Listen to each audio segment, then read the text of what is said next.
Yo, Conscience, guess who they just threw into Smash? Who? Please don't tell me it's Goku. I swear to God, if those weebs won and got Goku in this game, I'm a— No, it's Sephiroth. Oh, word? That's fire! So you know what we gotta do now, right? What? We gotta cover it. We gotta tell the story of Sephiroth.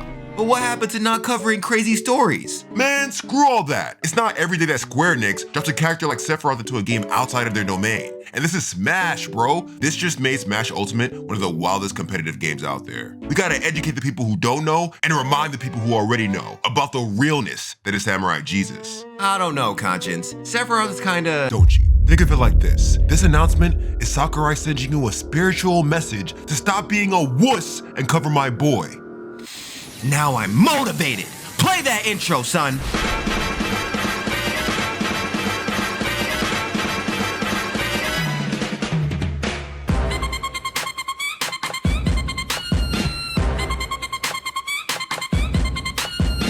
But guess what, fam? We have another sponsor. From the same group who brought you Genshin Impact, this video sponsor is Honkai Impact 3rd. You know, I never hear people say the third part. That's right, folks, it's the original waifu Impact. So here's the story. There's this thing called Honkai. It's the embodiment of chaos and it's messing with Earth. But it's all good, because that's where the waifus come in. These girls called Valkyries had the power to counter the malevolent force, and it is up to you as the player to command these Valkyries. I feel like the game speaks for itself at this point. It's a beautiful looking 3D action RPG that's available on both mobile and PC, so you can enjoy it on your phone, then return home and play it on the big screen. There are a bunch of dope waifus to collect, like the newly added Durando. She's a master of Western martial arts, and she can materialize any weapon thanks to her nearly endless energy tank built in the armor. And the new version will be giving away Mei in this fire outfit for free. So with all the rich activities provided, check out the game. It's free to play, and the link is in the description below. In the new version 4.4, logging in for 7 days grants you 120 crystals, asterite, and battlesuit fragments for free. What's more, when the new event, Sage of Aurelia, launches, you can complete daily missions to earn points to redeem for up to 1,200 crystals. And in the description, there's another code that gives you even more free crystals. So you're not only getting this dope gameplay and these beautiful waifus, but you're also getting a whole bunch of free stuff to start your Honkai Impact journey.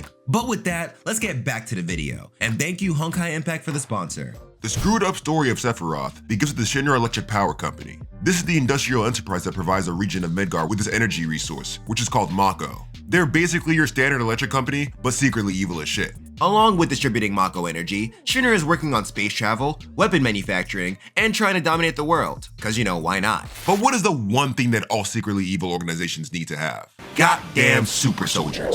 Within Shinra, their top scientist, Professor Gast, along with his two assistants, Hojo and Lucrecia, were studying an alien named Genova. They found remnants of this alien in a place called the North Crater, but Gast incorrectly classified it as a Cetra. Now the Cetra, also known as the Ancients, are a near extinct race of beings who could interact with the life stream, which is the life force of the planet. They thrived here a while ago, but ironically enough, they were killed off by Genova when it crash landed on the planet and tried to destroy it. So mistaking Genova for a Cetra is a pretty big deal. This is why you fact check, bruh. So with the assumption that Genova was an ancient, they begin their experiments under the name the Genova Project. Their goal with this project is to create a human Cetra hybrid who can lead them to the Promised Land. And the Promised Land is a fabled place that the ancient spoke of, which is said to hold limitless Mako. So I'm sure you guys can see why they want to get to this place that may not be real. Too bad they're experimenting with an extraterrestrial terrorist. Facts. So while this project is going on, Hojo knocks Lucrecia up. By the way, the story behind this whole situation is wild, but needs to be saved for the Vincent video we're doing in the future.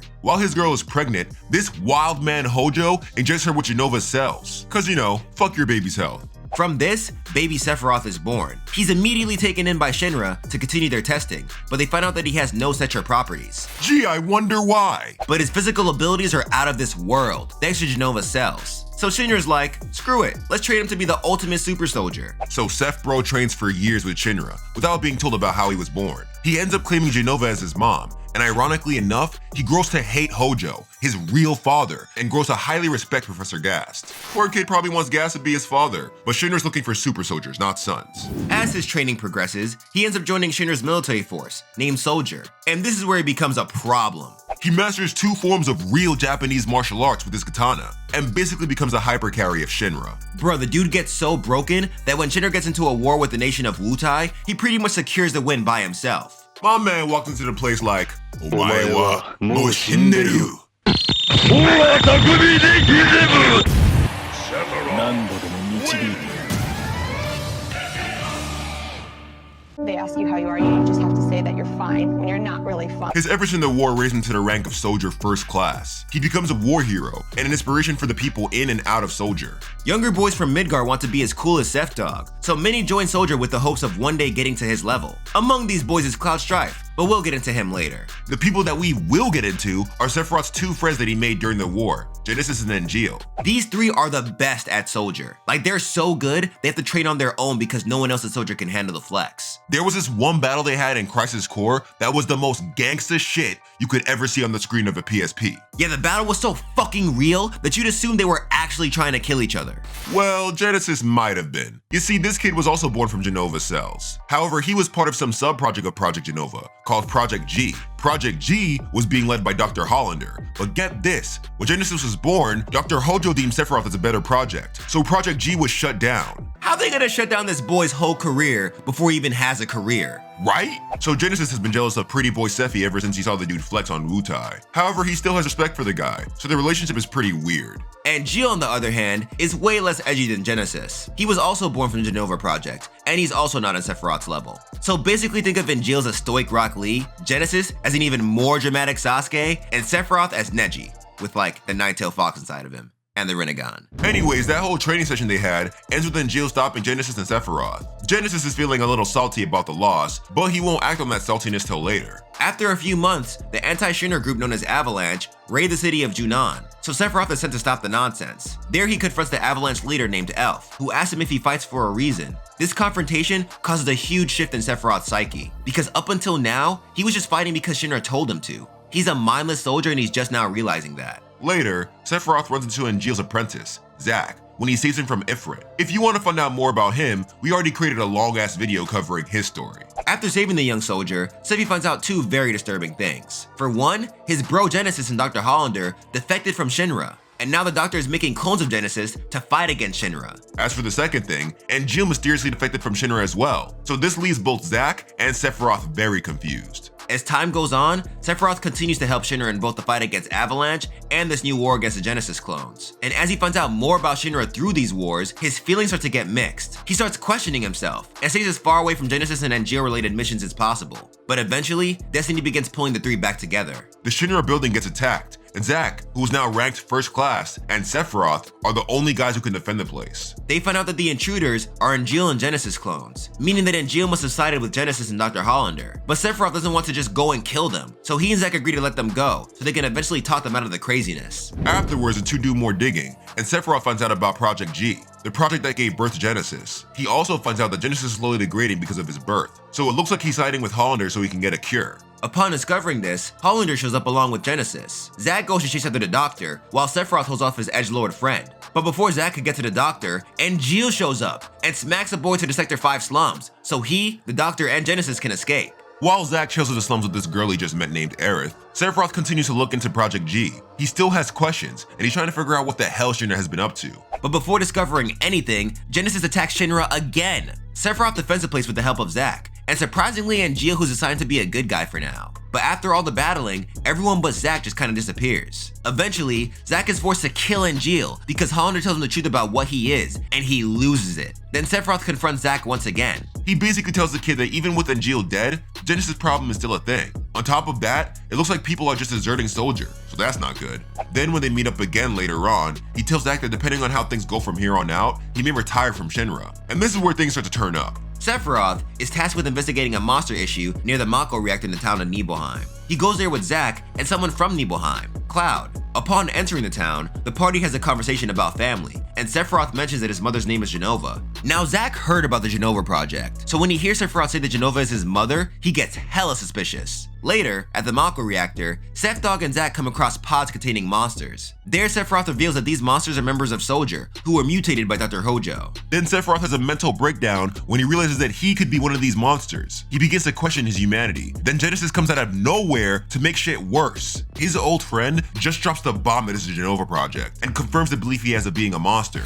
My man came in and was like, wish I could help your mental breakdown, but yeah, you're dead a monster. Then this dude has the nerve to ask Sephiroth for some of his cells, like some bum in Harlem. Spare Genova cells? Could you please spare some Genova cells? But Sephiroth's like, "Spare these nuts, bitch," then bounces, telling his last friend to rot. Now this whole revelation really fucked with Sephiroth, because while he doesn't want to be a monster, this would answer why he is the way he is. So he starts doing research, then he goes off the deep end. Our boy goes to a manor and starts looking into Shinra's false research about Jenova. And since he's reading fake news, he gets the wrong information. He assumes that he is half Sentra, since the research falsely claims Jenova's etc. Then my man comes to believe that the humans abandoned the Sentra a while back, leaving them to handle the calamity that was actually Jenova. Now Sephiroth, you know the fam fucks with you, and I know the only education you've had was in Hansology. But nothing about that story seem off to you, bro? Hey, you said Hansology. Yeah, shut up. It fit the situation, so I said it. So with false info screwing with the soldier's already fucked up mind, Sephiroth completely loses it. He declares vengeance on humans even though they didn't do anything, then burns Nibelheim to the goddamn ground. In the process, he kills mad people, including Tifa's father. Zack busts out his motel, confused as fuck. He was just sleeping. How did Nibelheim get on fire? Meanwhile, Sephiroth is at the Mako reactor, talking to the body of Jenova that is being held there. Zack confronts him, but Sephi lays him out. Then Cloud comes in with Zack's Buster Sword and stabs Sephiroth. But Sephiroth eats that shit, bro. He counters the kid, then stabs him with 7 feet of blade. But then, Cloud is overcome with the power of anime perseverance, and somehow tanks the hit and throws Sephiroth deeper into the Mako reactor. Cause he's Soldier, damn it! So with Jenova's head in hand, because I guess he thinks it's cool to just hold his mom's head, he falls into the live stream. And this is where his story should come to an end. No one should survive this. But using pure willpower, he survives and even travels within the live stream. While Sephiroth has his fun gaining knowledge and power within the planet's core, Zack and Cloud get taken in by Hojo and are injected with Jenova's cells. And since Shinra had no idea what happened to Sephiroth, they declared him killed in action and rebuilt Nibelheim to cover up the incident. Well, that's sus. Eventually, at the North Crater, Sephiroth's body is reformed in a Mako-infused cocoon. However, now his plans have changed. Vengeance on humanity was too simple. It was too primitive. Now he wants to fuse with the live stream and straight up become God. Yo, just a few months ago, this guy was a pretty chill soldier. See what happens when you go into a rabbit hole of fake news? Check your sources, people. Don't be a Sephiroth. Or a Shinra. Facts. So Sephiroth has these huge plans of attaining godhood. But how is he gonna do that stuck in a cocoon? Well, you remember how Shinra was injecting soldiers with Jenova's cells? Well, now Sephiroth can control those cells, thus forcing his will on anyone with those cells. So 5 years after his death in Final Fantasy VII, he puts out a call for all the people infused with his mother's cells to come to the North Crater. To make things easier, we'll call these guys Sephiroth clones. At this point, Cloud is working with the new Avalanche, which includes Barret and Tifa. However, his memory of what happened at Nibelheim is spotty, and he thinks that he's Soldier First Class. During a mission where they invade the Shinra building to save their friend Aerith, who was actually a Cetra by the way, Jenova's body morphs into a Sephiroth clone and kills President Shinra. He tells the dude that Shinra has no right trying to get to the Promised Land, then he dips. When Cloud and friends find the murder scene, he realizes that Sephiroth is still alive and vows to find him so he can take him out for real this time. But what he thinks is vengeance is mostly Sephiroth instilling his will on the poor and knowing soldier and telling him to come to him. So throughout their quest to stop Shinra and find Sephiroth, they constantly get attacked by Sephiroth clones, who each allude to what their main mission is in a vague way. But it's not until the good guys meet him at the Temple of the Ancients, where he tells them the full extent of his crazy plans. This man wants to acquire black materia to use the ultimate destructive magic, Meteor, so he can attack and injure the world. By doing this, the live stream will come to heal the wound, and he'll be in a position where he can merge with it.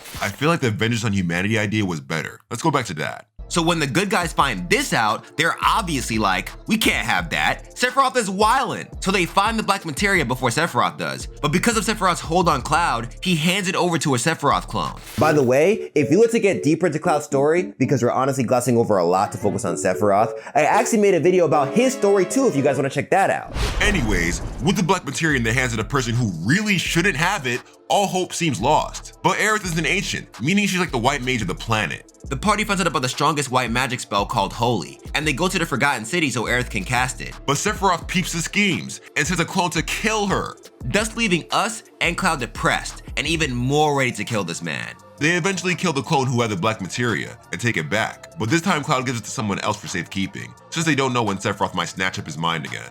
Too bad that time is now. As Tifa and Cloud get closer to the location of Sephiroth's true body, Cloud's hit with an illusion that shows him the truth about his life, but makes it way more screwed up. He's not Soldier First Class. He's a random foot soldier who got caught up in that Nibelheim mess. And the person he thinks he is Zack, who actually died trying to save him. But Sephiroth spruces this up a bit by lying and telling Cloud that he's not even really Cloud. He's just a Sephiroth clone who took up the identity of Cloud. So because Sephiroth was hit with fake news, he's gonna be out here delivering fake news too? This revelation literally breaks Cloud's mind. Against his better judgment, he hands the black materia to Sephiroth's true body. With that, Sephiroth begins to enact his plan. But the planet reacts to his plans and summons huge monsters simply known as the weapons. As the good guys find ways to deal with these weapons, Sephiroth prepares for his meteor to arrive. Cloud eventually breaks out of his identity crisis after discovering his true backstory thanks to Tifa. Then with the help of Shinra, Cloud and his party manage to get to Sephiroth and defeat him before the meteor comes. However, Sephiroth still has his will. He engages Cloud in a final fight in the boy's mind as a last-ditch effort to seize it. But with a better sense of self, Cloud beats Sephiroth in a 1v1.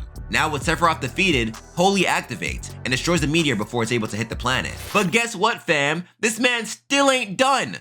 This ain't it, Chief! Him falling into the live stream infects it with Genova's cells, thus giving anyone who came in contact with it a new disease called geostigma. My man got mad and straight gave the planet's life force COVID. Not only that, focusing on his pure hatred of Cloud and how other spirits see him in the live stream, he creates 3 physical avatars who embody his will, named Kadaj, Laz, and Yazoo. This is where we get into FF7 Advent Children. These remnants of Sephiroth, as they're called, dead pull up from the live stream and start looking for what's left of Genova. They succeed when Kadaj morphs into Sephiroth after absorbing some of Genova's cells. This new Sephiroth confronts Cloud once again, with his new plan being to taint the live stream to the point where he can control it. My man, can you chill with giving the planet AIDS? Please. Luckily, Cloud beats him again, but as he dies, he says that he'll never be a memory. Meaning that he's probably still chilling in the live stream, waiting for his chance to fuck with Cloud again. But that is the story of Sephiroth. The sad tale of a man who only knew smoke, lost both of his friends due to shit out of his control, and developed an unhealthy god complex all because he was only treated like a weapon.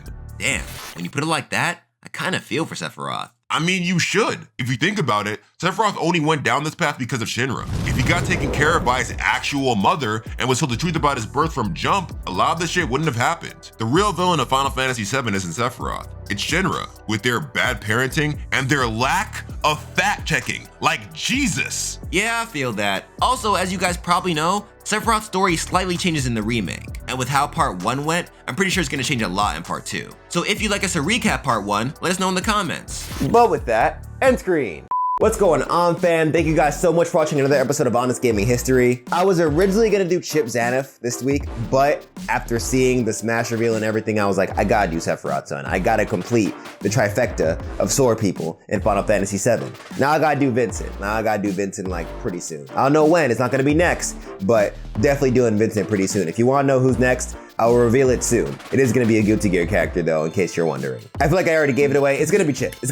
You guys, I'm pretty sure you guys could already tell. It's gonna be Chip Zaneth. Next Honest Gaming History is gonna be on Chip Zaneth. But anyways, if you enjoyed the video, don't forget to like, share this with all your friends who love Final Fantasy, and comment to what you'd like to see me cover in future episodes of Honest Gaming History. Subscribe if you wanna see more of me in the future, and hit that bell notification button so that you stay updated on whenever I upload new videos. Shout out to all my patrons. Without you guys, I would not be able to make videos like this. Once again, I am super hyped that Honkai Impact sponsored this video, so check them out if you haven't already. If you already play Genshin Impact, you will love Honkai Impact. Bro, if you like anime in general or just RPGs in general, you will enjoy Honkai Impact. It's free, bro. It's free. Check it out. It's mad fun. But with that being said, I am off this. So as usual, shout out to my editor Aakash, who did your thing as usual. Check out my social media here and watch some more videos if you want to. Be easy, stay lit, stay healthy out there. Black Lives Matter, and don't forget, you can do whatever the hell you put your mind to. All it takes is practice and time. Take care, fam.